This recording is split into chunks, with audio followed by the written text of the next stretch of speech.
তেলাওয়াত করে যেমন কোরআন দিয়ে জীবন চালায় তেমন। এদের দৃষ্টান্ত হলো লেবুর মতো। কিসের মতো? লেবু। রাসূল সাল্লাল্লাহু আলাইহি ওয়াসাল্লাম বলছেন এদের দৃষ্টান্ত হলো লেবুর মতো। লেবুর ঘ্রাণও সুন্দর, লেবুর খাইতেও সুস্বাদু। সুবহানাল্লাহ বলবেন না? লেবুর ঘ্রাণও সুন্দর, লেবু খাইতে কি সুস্বাদু। দুটার গুণ। লেবুর গুণ কয়টা? লেবুর গুণ হলো দুটি, খাইতেও সুন্দর, ঘ্রাণও আছে, খাইতেও সুস্বাদু। সুবহানাল্লাহ। এরা হলো এক নম্বর মুমিন। কয় নম্বর? এরা হলো এক নম্বর মুমিন। আবার দুই নম্বর মুমিন হুজুর বললেন, দুই নম্বর মুমিনের কোয়ালিটি হলো খেজুরের মতো। খেজুরের ঘ্রাণ নাই কিন্তু খেজুরের স্বাদ আছে। কি আছে? খেজুরের ঘ্রাণ নাই কিন্তু খেজুরের স্বাদ আছে। রাসূল সাল্লাল্লাহু আলাইহি ওয়াসাল্লাম বলেন মুনাফিক যারা, এদের দৃষ্টান্ত হলো ফুলের মতো।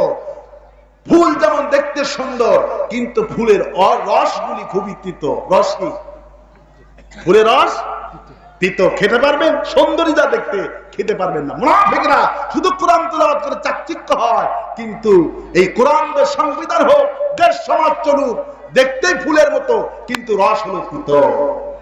রাসূল সাল্লাল্লাহু আলাইহি ওয়াসাল্লাম বলছেন খাঁটি মুনাফিক হলো ওরা, ওদের দৃষ্টান্ত হলো মাকাল ফল। কি? মাকাল ফল। কত সুন্দর দৃষ্টান্ত।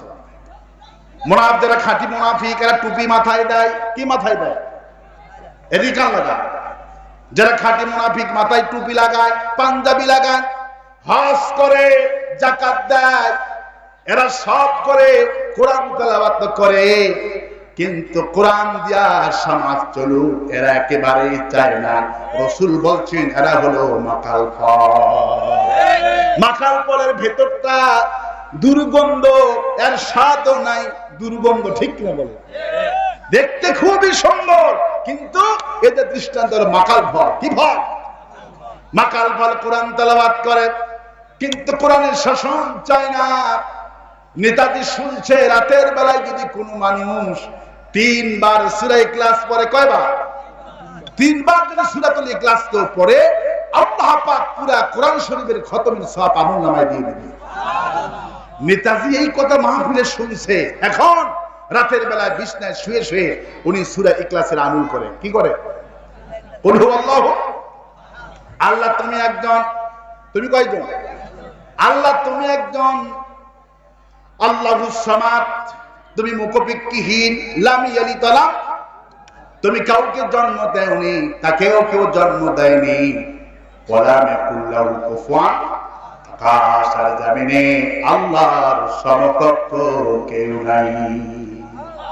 নেতাজি এখন পড়ছে, আমল করছে সূরা ইখলাসের। আল্লাহ তুমি একজন, আমি তোমারে বিশ্বাস করি। আল্লাহ কয় নেতা তুমি শুয়ে শুয়ে আমল করছো, আর একদিকে যারা আমার আইন, আমার কোরআনের বিধান সমাজে কায়েমের জন্য কথা বলে, তুমি এদেরকে ধরে ধরে ফাঁসি দাও, এদেরকে রিমান্ডে না জেলখানায় বন্দী করো। যারা আমার প্রশংসা করে, ওয়ামা নাকামু মিনহুম, বলেন ওয়ামা নাকামু মিনহুম ইল্লা আইয়ুমিনু বিল্লাহি আজিজিল হামিদ।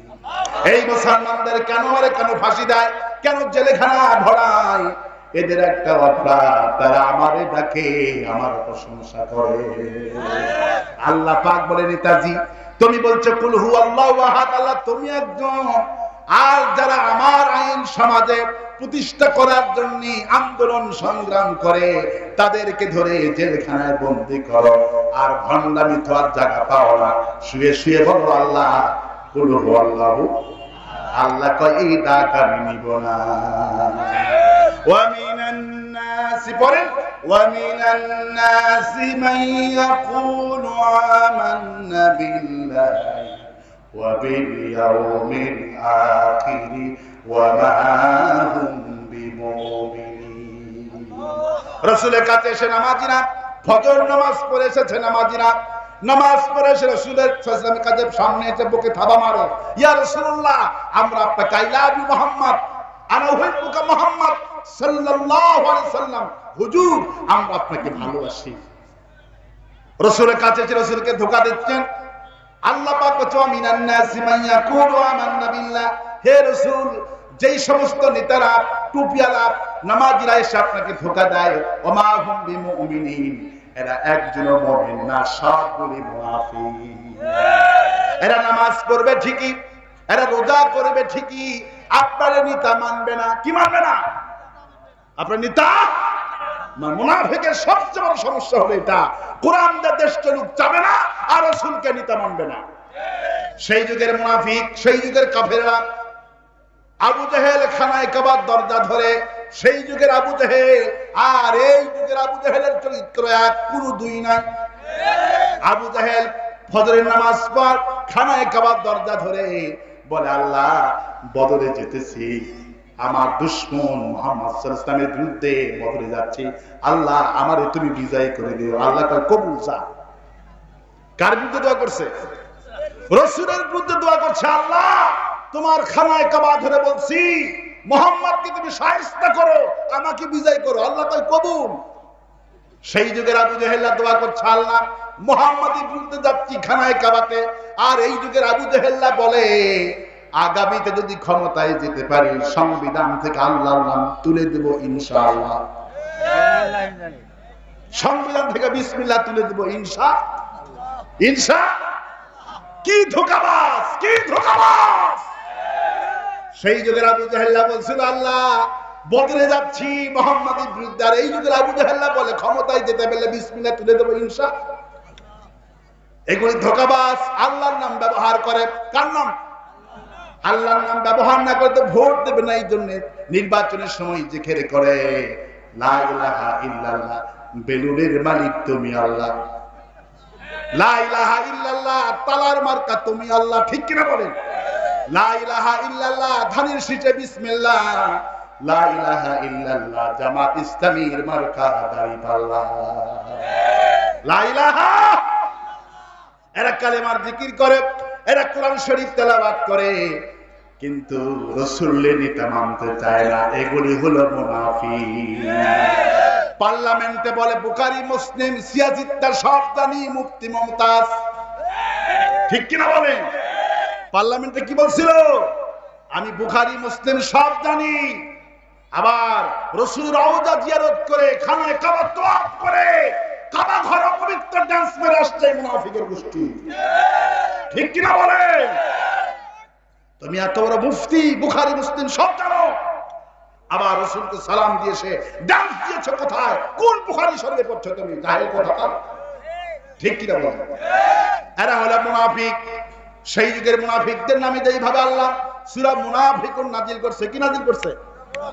সূরা মুনাফিকুন নাজিল করছে। আজকের নেতাকে আমার হওয়ার আছে আলহামদুলিল্লাহ বলে, এইরকম নেতাকে আল্লাহ চেয়ারম্যান বানায় দাও বলে আমি সব ওয়াজ মুখস্থ আলহামদুলিল্লাহ বলে।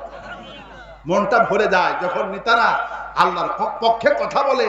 আল্লাহ এমন নেতাগুলিকে আমাদের নেতা বানায় দিও বলে আমি, আর আসতে বলে আমি। আপনারা আমি আসতে করলে এখন শেষ করে দিন, রাত চলবে ইনশাআল্লাহ। এমন ভাই আমি আরেকটু পরে চলে যাবো ইনশাআল্লাহ। আমার ভাইয়েরা, মুনাফিকদের মূল সমস্যা হলো, মুনাফিকুন যদি আল্লাহ নাজিল না করতেন আমরা মুনাফিক চিনতে পারতাম না। আজকে মুনাফিক দিয়া গোটা দেশ ভরা। বড় বড় মুফতি আছে না নাই? বড় বড় মুফতি, ইয়া বড় দাড়ি, কঠিন সুরে ওয়াজ করে, আবার কোরআনের বিরুদ্ধে তাফসীর করে। আল্লাহ এই মুফতিদেরকে ছেড়ে দেননি। এই আলেমদেরকে আল্লাহ কি বলছেন জানেন? ওয়া আনতুম তাতলুনাল কিতাব, হে মুফতিরা, হে বক্তারা, তোমরা মাহফিলে মানুষকে কাঁদাও, মানুষকে কোরআনের তাফসীর শোনো। ওয়ালা তালবিসুল হক বিল বাতিল, অর্থাৎ তাফসীর করতে এসে মানুষকে হকের দাওয়াত দিচ্ছ না, শুধু জালেমদের কথা বলছো, জালেমদের খুশির কথা বলছো। যারা আল্লাহর কথা বলে জেলখানায় যায় তাদের সাথে কর্তব্য ঘোষণা করছো। কিসের মুফতি তুমি? এই রকমের ফাঁকিবাজি মুফতি আছে না নাই?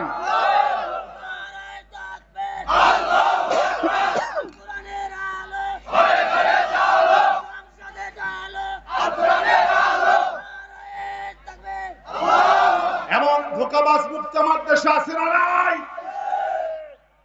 এই সমস্ত মুনাফিক